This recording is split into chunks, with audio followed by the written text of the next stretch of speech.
A luz é muito mais estranha do que você imagina. Claro, pode parecer bastante simples viajar pelo universo levando energia de um lugar para outro. A luz nos ajuda a ver, fornece vida às plantas e, portanto, ao nosso planeta em geral. Tem fama de ser muito rápida, e no entanto, para uma fonte de energia que se tornou sinônimo da nossa grande compreensão, a luz é surpreendentemente difícil de entender.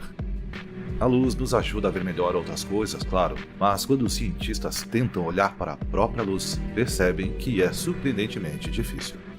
Não quero dizer que começaram a olhar para qualquer lâmpada, por favor não faça isso em casa. Mas experimentos nos últimos 200 anos ou mais provaram que o que a luz parece ser e o que a luz é de fato são na realidade duas coisas completamente diferentes. E por um simples motivo. Irritantemente, a luz se comporta de maneira diferente quando você não está olhando para ela, em comparação com quando você está olhando para ela. Qual é a verdadeira natureza da luz? Por que ela está se comportando de maneira estranha quando não estamos olhando? E o que isso diz sobre como o universo realmente funciona? Vamos lançar alguma luz sobre a luz. E vamos começar com o básico. O que é luz? No início dos anos 1700, Isaac Newton teorizou que a luz era composta de minúsculas partículas, que ele chamou de corpúsculos. Mas em 1801, um homem chamado Thomas Young descobriu que a luz deve, na verdade, ser mais parecida com uma onda do que partícula. Ele provou isso usando um importante método conhecido como o experimento da dupla fenda. Ele montou uma fonte de luz e a iluminou através de duas estreitas fendas em uma placa. Young notou que, em vez de obter duas faixas de luz do outro lado das fendas, um estranho padrão listrado estava se formando. Isso era conhecido como um padrão de interferência e era uma prova incontestável de que a luz viajava como uma onda. Por quê? Vamos falar sobre ondas por um momento. Quando as ondas viajam, elas oscilam para cima e para baixo, mas quando duas ondas tentam oscilar no mesmo ponto no espaço, ao mesmo tempo, ocorre algo conhecido como interferência. Imagine que você tem uma banheira com um pato de borracha na superfície da água. Duas ondas atingem o pato ao mesmo tempo. Uma onda tenta levantar o pato exatamente ao mesmo tempo em que a outra onda tenta abaixá-lo. O que acontece? Desde que as ondas tenham a mesma magnitude e estejam perfeitamente fora de fase, elas se anularão e o pato não se moveria. Isso é chamado de interferência destrutiva. Da mesma forma, se as ondas tentassem levantar o pato ao mesmo tempo, o pato seria levantado duas vezes mais alto.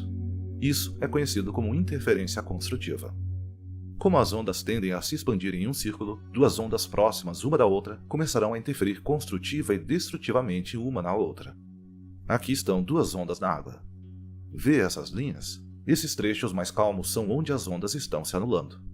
Este é o efeito que vemos com a luz passando pelas duas fendas. À medida que a luz de uma fenda se propaga, ela cancela a outra onda de luz em determinados pontos, criando o padrão de interferência que Young observou na placa. Então, mistério resolvido. A luz era uma onda e não uma partícula, exceto que há mais neste experimento do que aparenta. Vamos avançar mais 100 anos até 1905. Cientistas dessa época ficaram intrigados com algo conhecido como efeito fotoelétrico. Descobriu-se que quando você ilumina uma superfície de metal, partículas semelhantes a elétrons saem dela. Deduziu-se que isso acontecia porque os elétrons no metal estavam sendo eliminados pelo aumento da energia que a luz transmitia. Imagine-o como uma fruta em uma árvore. Se você arrancar a fruta da árvore, precisará usar uma certa quantidade de energia. Uma vez que a energia é maior do que a força da conexão da fruta com o galho, a fruta se solta. Isso estava acontecendo com a luz e os elétrons. Assim que a luz atingiu um elétron e deu a ele energia suficiente para ultrapassar o limiar, ele se soltou do metal. No entanto, o que surpreendeu os cientistas foi que, se você aumentasse a intensidade da luz, eles esperavam que os elétrons fossem afastados mais rapidamente. Se você puxasse a fruta da árvore com mais força, ela sairia mais rápido. Mais energia é igual a mais energia cinética de partida. No entanto, esse não parecia ser o caso. Em vez disso, aumentar a frequência da luz aumentou a velocidade dos elétrons que partiam. A intensidade da luz não afetou em nada a velocidade dos elétrons que partiam, mas afetou a quantidade de elétrons emitidos. Isso foi um pouco intrigante. Albert Einstein foi o homem que resolveu o quebra-cabeça. Ele deduziu que a luz deve estar viajando em pequenos pacotes de energia, Então, enviar mais deles, aumentando a frequência, era a única maneira de aumentar a energia que vai para os elétrons. Ele chamou esses pacotes de fótons e mais tarde ganhou um prêmio Nobel por seu trabalho. A luz, ao que parecia, era mais como uma partícula novamente, ou uma onda e uma partícula ao mesmo tempo. Claro, esse ainda não é o quadro completo. Para ser honesto, não temos certeza absoluta sobre a imagem completa até agora. Em vez disso, temos mais resultados contraditórios. Voltemos ao experimento da dupla fenda. Armados com o conhecimento dos fótons, físicos mais uma vez deram uma olhada no experimento da dupla fenda. As técnicas experimentais melhoraram muito nos últimos 100 anos e agora é possível emitir um único fóton de luz por vez. Então, o experimento foi feito novamente. Desta vez, apenas um único fóton seria enviado através da fenda para um detector do outro lado. Feito isso, o detector registrava a chegada do fóton em apenas um ponto. Então, a luz estava se comportando como uma partícula novamente.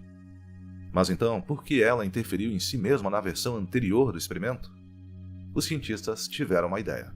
Eles enviaram vários fótons, um de cada vez, e identificaram os resultados no detector. E foi aí que o resultado ficou muito estranho. Mais uma vez, o detector começou a ver os fótons chegando em pontos únicos, um de cada vez.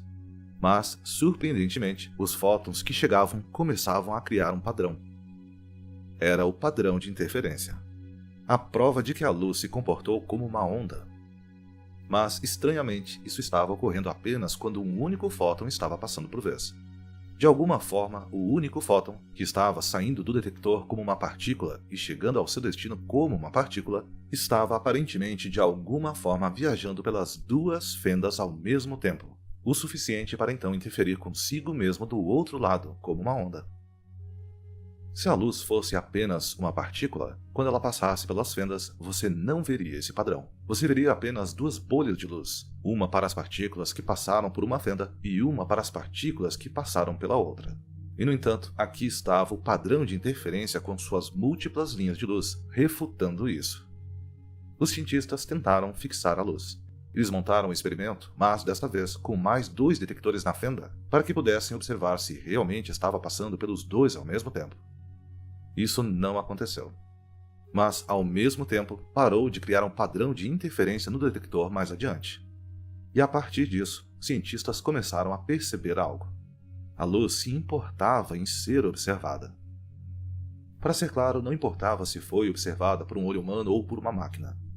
No momento em que a luz teve algum tipo de interação por qualquer partícula, que é a única maneira de detectar a luz e não há outra maneira de observá-la, ela começou a se comportar de maneira diferente do que se não tivesse sido detectada. Era como se a luz entrasse em foco sempre que o universo perguntava onde exatamente ela estava, quando sem esse escrutínio parecia relaxar em algo um pouco mais nebuloso. Estranhamente, isso parecia implicar que a luz na verdade é mais como uma onda de probabilidade do que qualquer partícula ou onda. Sempre que era perguntado onde estava, fornecia uma resposta definitiva com confiança. Estava neste ponto do detector. Não estava em nenhum outro ponto. Mas, sem ninguém verificando, a luz parece estar viajando em todas as direções ao mesmo tempo, de acordo com certas probabilidades.